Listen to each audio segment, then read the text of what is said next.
எல்லாரும் வைக்கிற கேள்வி அதான். 20 வருஷம் ஆட்சி செஞ்சும் எப்படி அங்க ஆன்டி இன்கம்பன்சியே இல்லாம எப்படி ஜெயிக்கிறாரு?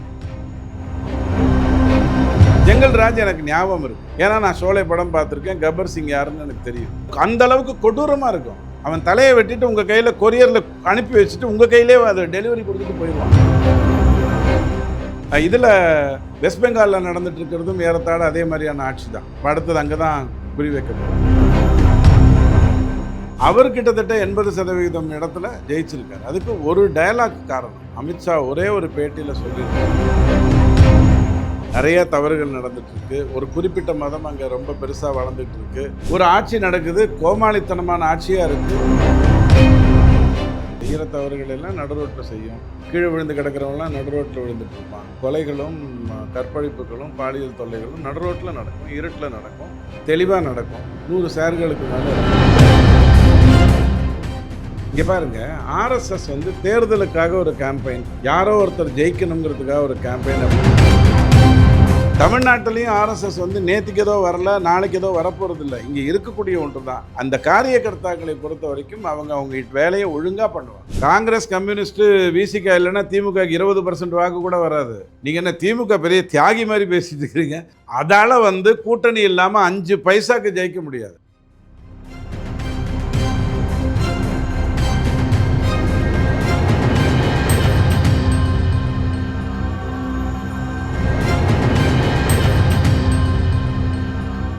பேசு தமிழா பேசு நேயர்களுக்கு வணக்கம். இன்று நம்முடன் இணைந்திருக்கும் சிறப்பு விருந்தினர் அரசியல் விமர்சகர் திரு டிடிஎஸ் ரவி அவர்கள். சார் வணக்கம். சார் வணக்கம். ஓகே, எல்லாரும் எதிர்பார்த்ததை விட கொஞ்சம் அதிகமாகவே சீட்டுகள் கிடைச்சிருக்குன்னு நினைக்கிறேன் பீகார் தேர்தல். ஸோ பீகார் தேர்தல் அப்படிங்கிறது எல்லாரும் கணிச்சதை தாண்டி ஒரு ஸ்வீப் பண்ணியிருக்காங்க என்டிஏ கூட்டணி.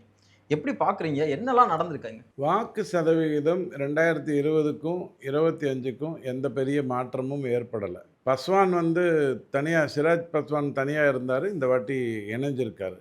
அதனால் ஒரு வாக்கு சதவிகிதம் அவரால் கூடியிருக்கு. தனித்திருந்தது ஆர்ஜேடியோடைய வாக்குகள் இல்லை, அது இங்கே சேர்ந்துருக்கு. 20 வருடம் ஆட்சி செய்தும் நிதிஷ் சோர்வடையலை, நிதிஷால் மக்கள் சோர்வடையலை. அதுக்கும் எஸ்ஐஆருக்கும் சம்பந்தம் இல்லை.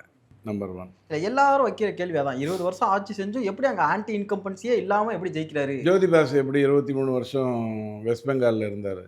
ஆன்டி இன்கம்பன்சிங்கிறது தமிழ்நாட்டை பொறுத்த வரைக்கும் இருக்கிறதுக்கு காரணம் திமுக தான், வேறு எதுவும் இல்லை. காமராஜோ, எம்ஜிஆரோ, ஏன் டு சம் எக்ஸ்டென்ட் ஜெயலலிதா அம்மாவோ ஆன்டி இன்கம்பன்சியை பற்றி கவலைப்பட்டதே இல்லை. திமுகக்கு ஏன் கவலைன்னா, அது எது செஞ்சாலும் நடுரோட்டில் தான் செய்யும். செய்கிற தவறுகள் எல்லாம் நடுரோட்டில் செய்யும். கீழே விழுந்து கிடக்கிறவங்களாம் நடுரோட்டில் விழுந்துட்டு இருப்பான். கொலைகளும் கற்பழிப்புகளும் பாலியல் தொல்லைகளும் நடுரோட்டில் நடக்கும், இருட்டில் நடக்கும், தெளிவாக நடக்கும், 100 ஷேர்களுக்கு மேலே இருப்பாங்க. இதெல்லாம் அடிப்படையாக நடந்துட்டுருக்கிற ஒரு விஷயம். அப்போல்லாம் அவங்க அதை மறைஞ்சு செய்கிறாங்களா அப்படின்னு கேட்டால் அப்படி இல்லை. அரசியலில் கூட்டணிங்கிறது ரொம்ப முக்கியம், பரஸ்பரம்ங்கிறது ரொம்ப முக்கியம். நான் தொடர்ந்து சொல்கிறேன், மற்றவங்க எத்தனை பேர் சொன்னாங்கன்னு தெரியல. 69 சீட்டில் இன்டர்சேஞ்ச் நடந்திருக்கு. போன முறை 2020 என்டிஏ கூட்டணியில் வெற்றி பெற்றது ஜேடியூவோ அல்லது பிஜேபியோ வெற்றி பெற்ற சீட்டில் 29 சீட்டில் ஜேடியு வெற்றி பெற்ற சீட்டில் பிஜேபி நிற்குது. 20 சீட்டில் பிஜேபி ஜெயித்த சீட்டில் ஜேடியு நிற்குது. ஜேடியு வெற்றி பெற்ற ஒரு 19 சீட்டில் மற்றவர்கள் நிற்கிறாங்க.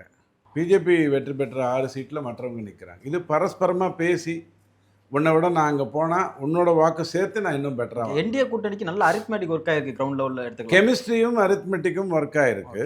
அதுதான் ரொம்ப முக்கியம். கெமிஸ்ட்ரி கூட்டணியில் ரொம்ப முக்கியம். ஜெயிக்கும் போது ரஜினிகாந்த் அவர்களே சொல்லியிருக்கிறார்கள் அப்படின்லாம் பேசிட்டு, ஜெயிச்சதுக்கு பிறகு குப்பன், சுப்பன், கந்தசாமி, குப்புசாமி, ரஜினிகாந்த் எல்லாரும் உதவினார்கள் அப்படின்னு பேசுகிற கயமை இருக்கக்கூடாது கூட்டணியை பொறுத்த வரைக்கும்.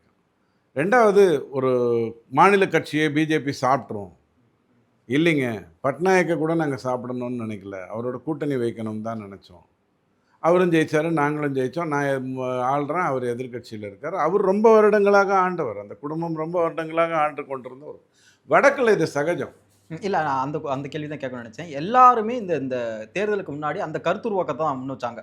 அதாவது பிஜேபி இங்கே ஜேடியூ சாப்பிட போகுது, இந்த தேர்தலுக்கு பின்னாடி ஜேடியூ கட்சியோடைய இருப்பிடமே கேள்விக்குறியாகும் அப்படின்னு நிறைய கருத்துருவாக்கங்களை பார்க்க. 2 காரணத்தினால. ஒரு நியாயமான ஒரு காரணம், 100 சீட்டை வாங்கிட்டு 43 சீட்டில் வெற்றி பெற்றா 43 23 ஆகும்னு எதிர்பார்க்கறது யதார்த்தமான ஒரு விஷயம். 5 வருடம் ஆட்சியில் இருந்திருக்காரு. 43 சீட்டில் தான் அவர் ஜெயிச்சிருந்தார் 243. அப்போ 200 அவர் சார்ந்தது இல்லை. அப்போ ஃபட்டிக் ஒன்று வரும், ஒரு சோர்வு வரும், ஒரு ஆன்டி இன்கம்பன்சி வரும். அவர் தோற்றுருவார், பிஜேபி வந்து அவரை சாப்பிட்ரும் அப்படின்னு நினைக்கிறது வந்து ஒரு சாதாரண சிந்துபாத் கதை தினத்தந்தியில் படிக்கலாம். ஆனால் அப்படி நடக்கலை. ம், ம். அவர் கிட்டத்தட்ட 80% இடத்துல ஜெயிச்சிருக்காரு. அதுக்கு ஒரு டயலாக் காரணம். அமித்ஷா ஒரே ஒரு பேட்டியில் சொல்லியிருந்தார், நிதிஷை முன்னிறுத்தி தான் நாங்கள் பீகாரை சந்திக்கிறோம், ஆனால் முதலமைச்சர்களை எம்எல்ஏக்கள் தான் தேர்ந்தெடுப்பாங்க. இது கேஷுவலாக சொன்னது, ரெண்டும் வேறு வேறு கேள்விக்கு பதிலாக சொல்லும்போது சொன்னது.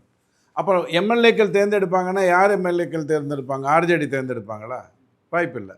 பிஜேபி எம்எல்ஏக்கள் வந்து நாங்கள் விட்டுறோங்க. இந்த கருத்து உருவாக்கத்துக்கு நம்மளும் இடம் கொடுக்குறோமோ? கடைசி வரைக்கும் யார் வந்து முதலமைச்சர் வேட்பாளர் அப்படிங்கிறதையே முன்னிறுத்தாம பிஜேபி சந்திச்சாங்க, பிஜேபி கூட்டணி.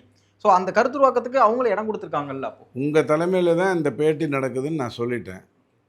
அதுக்கப்புறம் வேற என்ன சொல்லணும்? உங்கள் தலைமையில் தான் நடக்குதுன்னு சொல்லிட்டேன். இல்லைங்க, பேசு தமிழா பேசலையே, இவர் தான் கிங்குன்னு நீங்கள் சொல்லலை அப்படின்னா அது எனக்கு அதுக்கு சம்மந்தம் இல்லைல்ல. பீகார் தேர்தலை நான் சந்திக்கிறேன், உங்கள் தலைமையில் சந்திக்கிறேன். எடப்பாடி ஐயா தலைமையில் தமிழகத்தில் சந்திக்க போகிறேன். அதுக்கப்புறம் வேற என்ன வேலை வந்துருச்சு? ஐயா, 19 மாநிலங்களில் நாம் தான் ஆள்றோம். எல்லா மாநிலங்களையும் நாம் ஆள முடியும். ஜார்க்கண்டை ஆள முடியும்.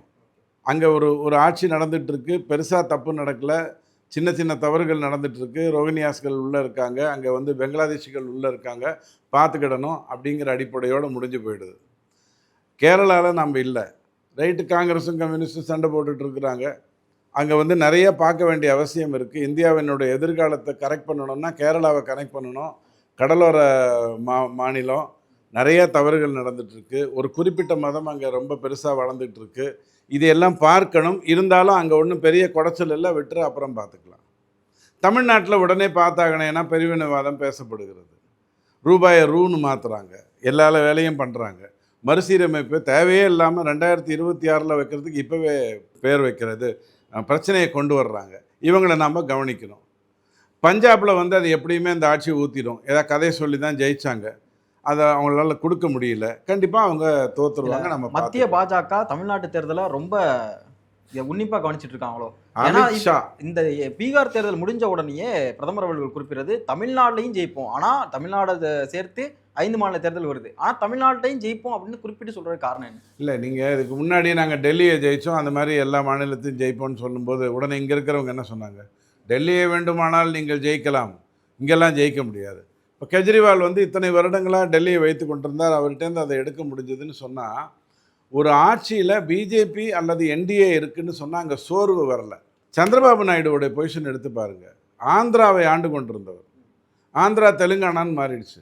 2 இடத்துலையும் தெலுங்கானாவில் அவருக்கு எக்ஸிஸ்டன்ஸே இல்லைன்னு ஆகிப்போச்சு.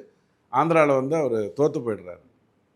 ஒரு ஆட்சி நடக்குது, கோமாளித்தனமான ஆட்சியாக இருக்குது, குழப்பங்கள் நிறையா இருக்குது. கோர்ட்டுக்கு ஒரு தலைநகரம், சட்டசபைக்கு ஒரு தலைநகரம்னு முகமது பின் துக்ளக் மாதிரி ஜெகன்மோகன் ரெட்டி பேசுகிறாரு. ஒன்றுமே புரிய மாட்டேங்குது. இவர் சீனியர் லீடர், இன்றைக்கி இருக்கக்கூடியதுலேயே ரொம்ப வயதான சீனியர் லீடர் அப்படின்னு சொன்னால் நீங்கள் நாயுடுவை தான் சொல்லணும். அப்போ அந்த இடத்துல அவரே வந்து பிஜேபியோட கூட்டணி வைக்கிறாரு. ஒரு டபுள் இன்ஜின் சர்க்கார் இருந்ததுன்னா நல்லது. டபுள் இன்ஜின் சர்க்காருன்னு சொன்னால் மத்திய அரசு வந்து இணக்கமாக இருந்தால் தான் பணம் கொடுக்கும், தாஜா பண்ணால் தான் பணம் கொடுக்கும் அப்படிங்கிறது கிடையாது. நீங்கள் பிரிவினைவாதத்தை நோக்கி போனீங்க அப்படின்னு சொன்னால் உங்களை நான் வந்து கொஞ்சம் ஜாக்கிரதையாக பார்த்துக்கிடணும். நீங்கள் வந்துட்டு எனக்கு குட் மார்னிங் சொல்லலை, அதை பற்றி நான் கவலைப்படலை. நீங்கள் வரும்போதே கண்ணாடியை கல்லில் வச்சு அடிச்சுட்டு உள்ளே வந்தீங்கன்னு வச்சுக்கோங்க, நான் உங்ககிட்ட ஜாக்கிரதையாக இருக்கணும். அப்படித்தான் தமிழ்நாட்டுக்கு சொல்கிறோம். டபுள் இன்ஜின் வேணும், திமுக இருக்கிற வரைக்கும் அது பிரயோஜனம் இருக்காது. மத்திய அரசு வஞ்சிக்கிறது, தண்டிக்கிறது, கண்டிக்கிறது அப்படின்னு எதையா வளரிட்டே இருப்பாங்க. டெய்லி ஏதாவது கட்டுக்கதை.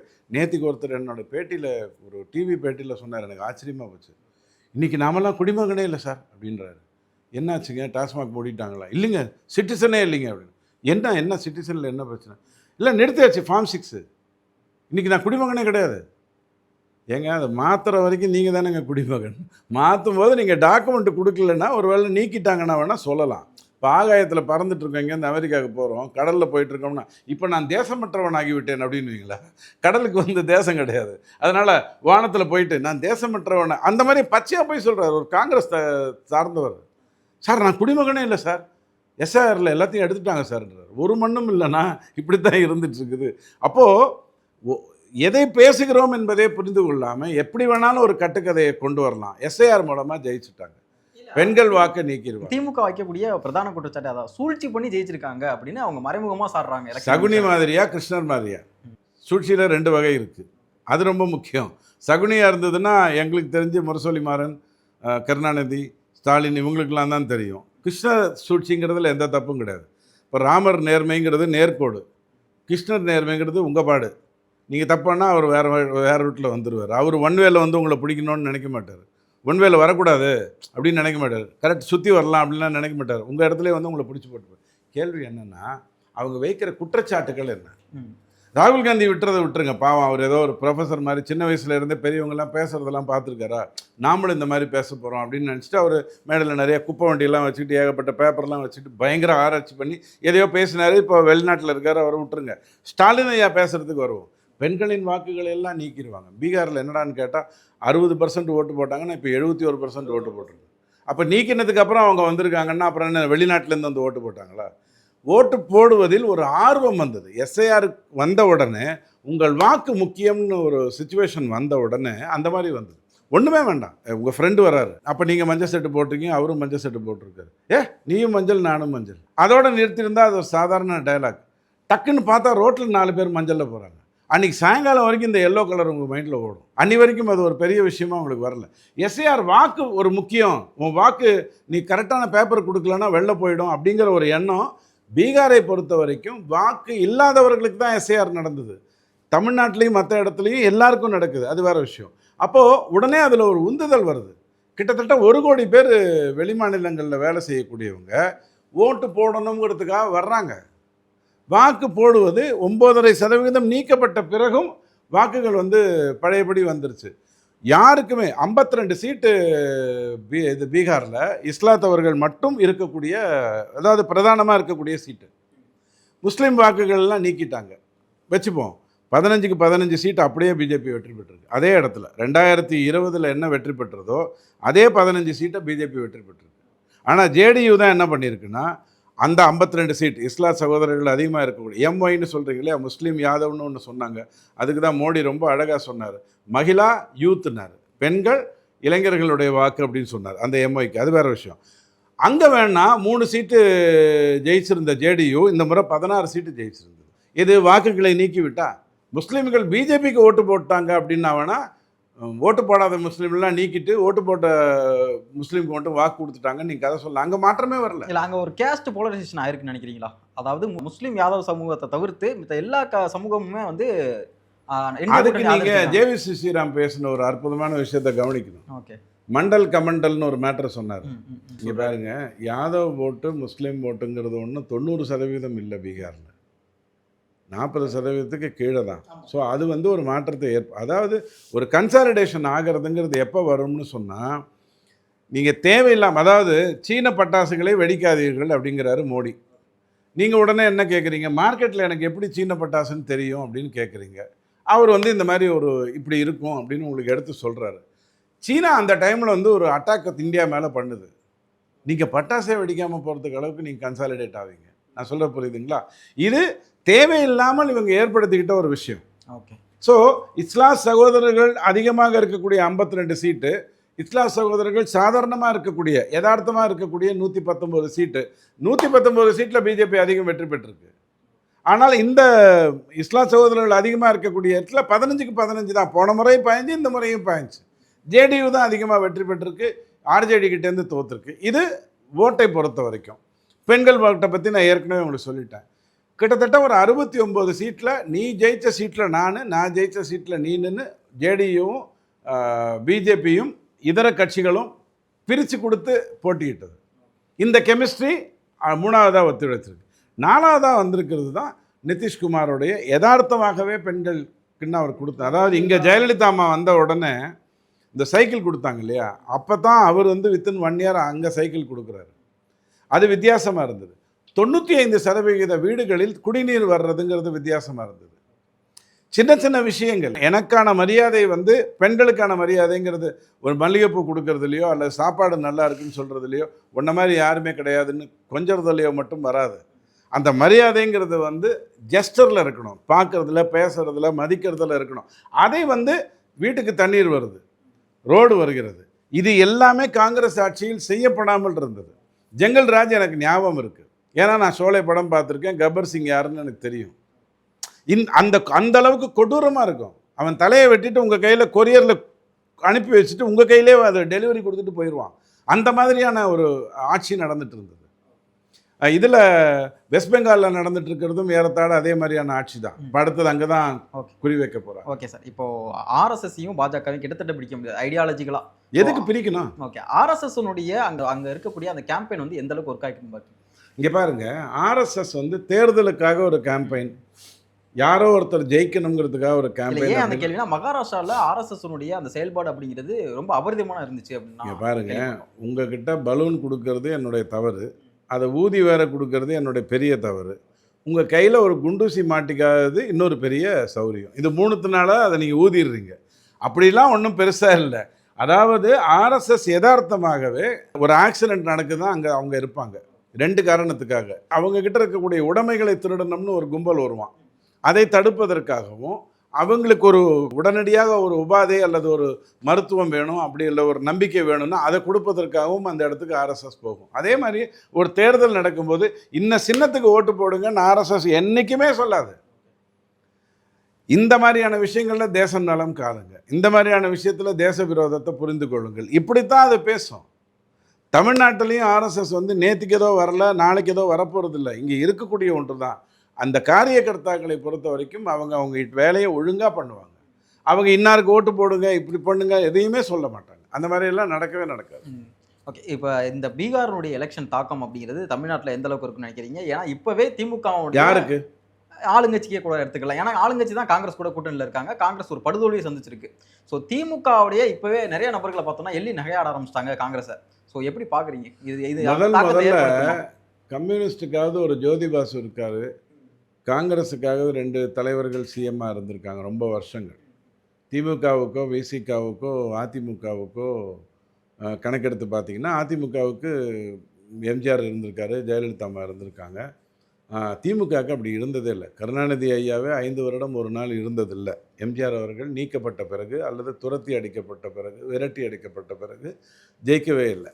ஃபஸ்ட்டு பார்க்க வேண்டியது, அவன் எப்படா 20 வருஷம் அங்கே இருக்கான், நானும் எவ்வளோதான் காசு கொடுத்தாலும் இடைத்தேர்தலில் மட்டும்தான் வின் பண்ண முடியுது, இது எப்படி முடியாமல் போகுதுங்கிறத முதல்ல அவங்க தெரிந்து கொள்ளணும். இடைத்தேர்தல்னு உடனே 85% வாக்கு, பாராளுமன்ற தேர்தல்னு உடனே 65% வாக்கு, சட்டமன்ற தேர்தல்னு உடனே 72% வாக்குங்கிறது யதார்த்தமாக நடக்கவில்லை அப்படிங்கிறத முதல்ல தமிழ்நாடு புரிந்து கொள்ள வேண்டும். இது உருவாக்கப்படுகிறது, அது வந்து யதார்த்தமாக மிஸ் ஆகிட்டு போயிடுது. இது மட்டும் சட்டசபை இது மட்டும் நிற்கும், அதை அவர்கள் புரிந்து கொள்ள வேண்டும். இந்த 3வது அணி 4வது அணி, நான் தான் முதலமைச்சர், நான் மட்டும்தான் முதலமைச்சராக இருப்பேன், வேறு அமைச்சர்கள்லாம் கூட யார் இருப்பாங்கன்னு எனக்கு தெரியவே தெரியாது, கண்ணு கட்டின தூரத்தில் என்கிட்ட அமைச்சராகிறது கூட ஆள் இல்லை, ஆனால் நான் தான் முதலமைச்சர்னு சொல்லிக்கொள்ள எனக்கு கூட்டம் வருகிறது அப்படின்னு சொல்லக்கூடியவர்கள் பிரசாந்த் கிஷோரை வைத்துக்கொண்டு பாடம் கற்றுக்கிறாங்களோ இல்லையோ, பவன் கல்யாணை வைத்துக்கொண்டு பாடம் கற்றுக்கணும். அவங்களுக்கு பிரசாந்த் கிஷோர் எந்த பாடத்தையும் கற்றுக் கொடுக்கல, ஏன்னா அவர் நல்லவர். நான் நேற்றுக்கே ஒரு பேட்டியில் சொன்னேன், நீங்கள் ஆல்ரெடி தகுடு தத்துவம் ஒழுங்காக பண்ணுறாள், நான் வந்து என்ன பண்ணுறேன், இப்படி பண்ணிங்கன்னா சரியாகுங்கிற, நீங்கள் அதை சூப்பராக பண்ணிட்டு வந்துடுவீங்க. இதே நான் எனக்கு நானே சொல்லிக்கிறேன், இந்த மாதிரி ஏமாற்றலாம், அதெல்லாம் ஏமாற்றக்கூடாது, இந்த இடத்துல போய் அவனை சாவடிக்கலாம், நான்லாம் சாவடிக்க மாட்டேன். என்னை நானே கட்டுப்படுத்தி கொண்டு என்னோடய வியூ பிளான்ஸ் வந்து மமதாவுக்கு ஒர்க் அவுட் ஆகும், திமுகவுக்கு ஒர்க் அவுட் ஆகும், எனக்கு ஒர்க் அவுட் ஆகாது. ஏன்னா நான் நல்ல ரூட்டில் தான் போகணும்னு நினைப்பேன். அவர் நல்ல முயற்சிகளை தான் எடுத்தார், அதில் எந்த மாற்று கருத்தும் இல்லை.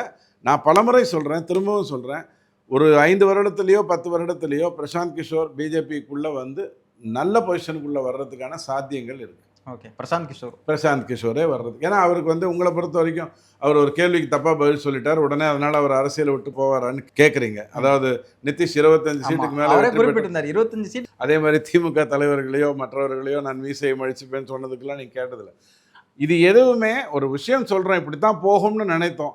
கடைசி ஒரு இந்த சீட்டு ஷேரிங்கில் வந்து ஆர்ஜேடி சொதப்புறாங்க, ரொம்ப சொதப்புறாங்க. காங்கிரஸ் வந்து தன்னுடைய உயரத்தை புரிந்து கொள்ளாமல் ஹீல்ஸ் வாங்கிக்குது, ரோடுக்கு மேலே ஹீல்ஸ் வர்ற மாதிரி பிளான் பண்ணிக்குது, ஊற்றி மூடிக்குது. ஸோ இதெல்லாம் கடந்த ஒரு 10 அந்த தேர்தலுக்கு முன்னாடி ஒரு மாதத்துக்குள்ளே நடந்த ஒரு விஷயம். 12 இடத்துல தான் ரிபல் கேண்டிடேட்ஸ்னு எடுத்துனாங்க காங்கிரஸ். அது ஒரு பெரிய விஷயம் இல்லை, எல்லா இடத்துலையும் அதை நடக்கத்தான் செய்யும்.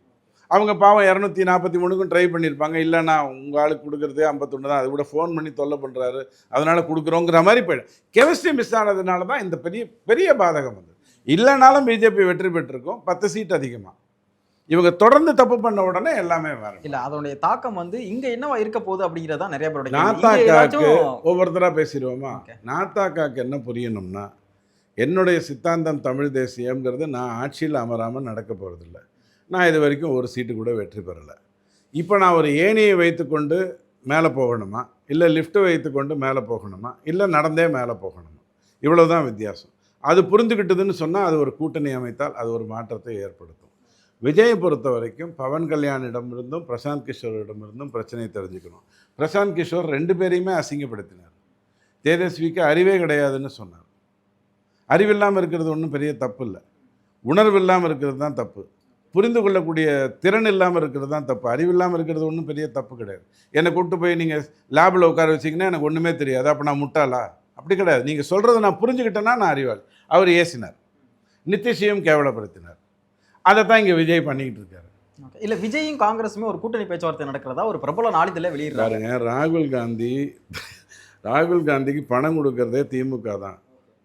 திமுக சொல்லிச்சுன்னா நான் ஒரு 190 இடத்துல நிற்க போகிறேன், நீங்கள் தயவு செஞ்சு விஜய் கிட்ட போங்க, ஏதோ ஒரு 4-5 சீட்டையாவது ஜெயிங்க. எங்கிட்ட இருந்தாலும் 4-5 சீட்டு தான் ஜெயிக்க போகிறீங்க, ஆனால் உங்களுக்கு 10 சீட்டு கொடுத்து அந்த 6 சீட்டு அதிமுகவுக்கு போயிடும், அதுக்கு பதிலாக அங்கே போங்க, நான் 190ல் நிற்க போகிறேன்னு திமுகவே ஏறத்தாழ தள்ளி விட்டால் தான் காங்கிரஸை ராகுல் காந்தி அங்கேருந்து ஃபோன் பண்ணி விஜய் கூட்டணிக்கு போங்கன்னு சொல்லுவார் ஒழிய, காங்கிரஸோ கம்யூனிஸ்டோ இப்போ எல்லாம் ரிட்டையர் ஆகிட்டாங்க. எல்லாரும் 70-80 வயசு. அவங்களுக்கு என்ன பசங்கள்லாம் வெளிநாட்டில் படிச்சுட்டு இருக்காங்க. அவங்களுக்கு இனி கம்யூனிசமும் ஒன்று தான், கேபிட்டலிசமும் ஒன்று தான். திமுகவுக்கு ஒரு கேள்வி எழும்ல, இவங்களை ஏன் நான் தூக்கி சுமக்கணும்? இங்கே அவங்களுக்கு யார் சுமக்கிறாங்க? காங்கிரஸ், திமுக. காங்கிரஸ் கம்யூனிஸ்ட் விசிகா இல்லைன்னா திமுக 20% வாக்கு கூட வராது. நீங்கள் என்ன திமுக பெரிய தியாகி மாதிரி பேசிட்டு இருக்கிறீங்க? அதால் கூட்டணி இல்லாமல் 5 பைசாக்கு ஜெயிக்க முடியாது. ஆனால் தன்னோட எதிர்வாக்கு அதிமுகவுக்கு போகாமல் இப்படி போக விட்டால் நல்லதுங்கிற அளவுக்கு ஜெயலலிதா பண்ணாங்க இல்லையா 2016. அந்த புத்திசாலித்தனம் வரலாம். திமுக கூட்டணி கட்சி இல்லைன்னா எங்கத்தை போய் ஜெயிக்கும்? திமுகவுடைய எதிர்வாக்கு அதிமுக பிஜேபிக்கு போயிடுச்சுன்னா தோற்றுரும். ஆனால் அந்த கூட்டணி கட்சிகளை விஜய்கிட்ட அனுப்பிச்சதுன்னா எதிர்வாக்குகள் திசை திரும்பிச்சுனாலே போகிறோம் திமுகவுக்கு. அதை பண்ணணும்னு அதை நினைத்தால் பண்ணாது. பல்லக்கு தூக்கிகளை ஒன்றை கூட குறைச்சிக்காது. இப்போ அமித்ஷா அவர்களுடைய பார்வை தமிழ்நாட்டை நோக்கி இருக்கும். இப்போ ஏப்ரல் 13 பீகார் தேர்தல் வரைக்கும் கொஞ்சம் அந்த சைடு பிஸியாக இருக்கு. இல்லைங்க, பீகாரை மோடியும் தமிழ்நாட்டை அமித்ஷாவும் தான் பார்த்துக்கிறதுங்கிறது தான் பிளான் இருந்தது. பீகாருக்கு அமித்ஷா போனதுங்கிறது அவர் தான் அதிக ரேலி நடத்தியிருக்காரு. 33 ரேலி நடத்தியிருக்காரு. இவர் 15 ரேலி தான் மோடி போனது, அதே 15 ரேலி தான் ராகுல் காந்தி போனது. ராகுல் காந்தி போன ரேலினால பிஜேபிக்கு பயங்கரமாக ஓட்டு வந்துருச்சு. அது ஒரு பெரிய சௌரியமாகி போச்சு. ஸோ அமித்ஷா பீகாருக்கு போனதுங்கிறது வெறும் ரேலிஸ்க்காக தான் போனார். கான்சன்ட்ரேஷன் எல்லாம் அவருக்கு தமிழ்நாட்டு மேலே தான் இருக்குது. ஓகே, தமிழ்நாட்டோட இதான் மெயின் இதாக பார்க்குறாங்க அவங்க. என்ன காரணம் சார் வெஸ்ட் பெங்காலை தாண்டி தமிழ்நாட்டுக்கு இவ்வளோ அதிமுக்கியத்துவம்? வெஸ்ட் பெங்காலை தாண்டியெல்லாம் ஒன்றும் கிடையாது. வெஸ்ட் பெங்காலில் தோண்டணும், இங்கே அனுப்பி வைக்கணும், 2 வேலை இருக்குது. அங்கேருந்து வெளிநாட்டிலேருந்து வந்தவங்களை அனுப்பிச்சி விட்டால் தான் வெஸ்ட் பெங்கால் உருப்பிடும், வேறு வழியே கிடையாது. இங்கே பிரிவினைவாதத்தை போக்கி ஆகணும்னா திமுகவை முதல்ல வீட்டுக்கு அனுப்பணும். இல்லை, அமித்ஷா அவர்களுடைய நினைப்புலேருந்து இந்த ஆட்சி அதிகாரம், இவங்கள்ட்ட இருக்கக்கூடிய பணபலம், இதெல்லாம் தாண்டி இங்கே ஒரு ஆட்சியை பிடிக்க முடியும், அதிகாரத்தை பிடிக்கும்னு நம்புறாங்களா? ஆட்சி அதிகாரமும் பணபலமும் உங்களை பெருசாக எதையுமே மாற்றிடாது. இல்லை, திமுக இருக்கக்கூடிய அந்த பணபலமும் அதிகாரத்தை தாண்டி முடியும்னு நினைக்கிறீங்களா? பாருங்க, திமுகவிடம் 1,50,000 கோடி 2 பேருக்கிட்ட, மாப்பிள்ளைகிட்டையும் பையன்கிட்டையும் இருக்குன்னு தியாகராஜன் ஐயா சொன்னார். 5 வருடம் சேர்த்தா 1,50,000 கோடி இருக்குங்கிறது பெரிய விஷயந்தான். பட் பணத்தை கொடுத்துட்டா மட்டும் வாக்கை எப்போதும் வாங்கிட முடியாது. தமிழ்நாடு அப்படி பார்த்துருந்தா திமுகவை எதுக்கு 5 வருஷம் ஒரு நாள் வைத்து கொண்டதே இல்லை, ஒரு முறையும் துரத்தி அடிச்சிருது. திமுக வேறு வழி இல்லைங்க, திமுக ஓட்டு போட்டாச்சுங்க, சரிங்க திமுக வந்துருச்சுங்க அப்படின்ட்டு போயிட்டு அடுத்த நாள்லேருந்து வருத்தப்பட்டுன்னு இருப்போம் 5 வருஷத்துக்கு. அதனால் திமுகவுடைய பணபலம் ஒரு பெரிய இந்த பலம் அதெல்லாம் ஒன்றும் கிடையாது. பட் 23,400 கோடி அவங்களால தான் செலவு பண்ண முடியும், அதில் எந்த மாற்று கருத்தும் கிடையாது. அவங்க போய் தெருவாக ஓரணியில் தமிழ்நாடுன்னு சொல்லி வீடு வீடாக போய் ஓடிபிலாம் கொடுத்தாங்களே, இப்போ எஸ்ஐஆரில் எல்லாம் மாறிடுச்சு இல்லை. நீன்னா அதை சொல்ல வேண்டியது தேர்தல் ஆணையம், திமுக இல்லை. சொல்லியாச்சா இல்லையா? அது ஒழுங்காக நடக்க போகுது. இவங்க ஆனால் நெகட்டிவில் போகிறாங்க. இன்றைக்கே இவங்க மறுசீரமைப்பை பற்றி பேசலை, இன்றைக்கே இவங்க தேசிய கல்விக் கொள்கையை பற்றி பேசலை. இப்போ நான் சொன்ன மாதிரி புருடாலாம் விடுறாங்க. குடிமகனே இல்லைங்க நீங்கள் அப்படின்லாம் சொல்கிறாங்க. ஏன்னா இவங்களுக்கு நெகட்டிவ் கேம்பெயின் எடுப்படாது, கண்டிப்பாக எந்த விதத்துலையும் எடுப்படாது. ஓகே சார், இதுவரை எங்களோட இணைந்து தங்கள் கருத்துக்களை ரொம்ப நன்றி சார். உலக தமிழ் சொந்தங்களுக்கு வணக்கம். நான் ராஜவேல் நாகராஜன். பேசு தமிழா பேசு வலையொலியுடைய வளர்ச்சிக்கு நீங்களும் உறுதுணையாக இருக்கணும்னு நினச்சிங்கன்னா இந்த வீடியோடைய டிஸ்கிரிப்ஷனில் இருக்கக்கூடிய ரேசர் பே லிங்கை கிளிக் பண்ணுங்கள். அந்த லிங்க்கில் போயிட்டு உங்களுக்கு விருப்பமான தொகையை பேசு தமிழா பேசுவனுடைய வளர்ச்சிக்கு உங்களுடைய பங்களிப்பாக நீங்கள் கொடுக்கலாம். நன்றி, வணக்கம். ரேபிஸ் உள்ள வந்துடுச்சுன்னா, அதோட அறிகுறிகள் ஆரம்பிச்சிருச்சுன்னா அதுக்கு ட்ரீட்மெண்ட்டே கிடையாது. 100% மரணம். பாதுகாப்பு இல்லாத உடலுறவு வைக்கும் பொழுது இந்த மருக்கள் பாதிக்கப்பட்ட நபர்கிட்ட இருந்து இன்னொருத்தருக்கு ஈஸியாக பரவலாம். ஃபர்ஸ்ட் நமக்கு சுகர் இருக்கான்றதை செக் பண்ணிக்கணும். சுகர் இருக்கக்கூடிய நிறைய நபர்களுக்கும் கண் எரிச்சல் ஏற்படும். 2-3 பேர் at 20A டயபெட்டிஸ் வரக்கூடிய வாய்ப்பு இருக்குது. இதை ராத்திரி 8 மணிக்கு மேலே இவங்க ரெகுலராக சாப்பிட ஆரம்பிச்சாங்கன்னா, சைக்கிளிங் பண்ணுறவங்களுக்கு நான் எழுதியே தரலாம், ஹார்ட் ப்ராப்ளம் வராது அப்படின்னு. பேசு தமிழா பேசு சேனலுக்கு ஆதரவு தந்து கொண்டிருக்கக்கூடிய பார்வையாளர்களுக்கு வணக்கம். அரசியல் ஆன்மீகம்னு மட்டும் இல்லாம இப்போ ஹெல்த்லயும் நம்ம வந்தாச்சு. ஹெல்த் சம்பந்தமான பிரச்சனைகளுக்கும், ஹெல்த் டிப்ஸுக்கும், ஹெல்த் கேருக்கும், இல்ல ஹெல்த் பத்தி ஏதாவது தெரிஞ்சுக்கணும் அப்படின்னு நினைச்சீங்கன்னா ஹெல்த் குரு சேனல் கண்டிப்பா உங்களுக்கு யூஸ்ஃபுல்லா இருக்கும். பேசு தமிழா பேசு சேனலுக்கு கொடுக்கக்கூடிய இதே சப்போர்ட்டை ஹெல்த் குரு யூடியூப் சேனலுக்கும் கொடுத்து அந்த சேனலை சப்ஸ்கிரைப் பண்ணி உங்க நண்பர்களுக்கு ஷேர் பண்ணும்படி கேட்டுக்கிறோம். நம்ம ஹெல்த் குரு சேனலோட லிங்கை டிஸ்கிரிப்ஷன்ல தரோம், மறக்காம செக் பண்ணி பாருங்க.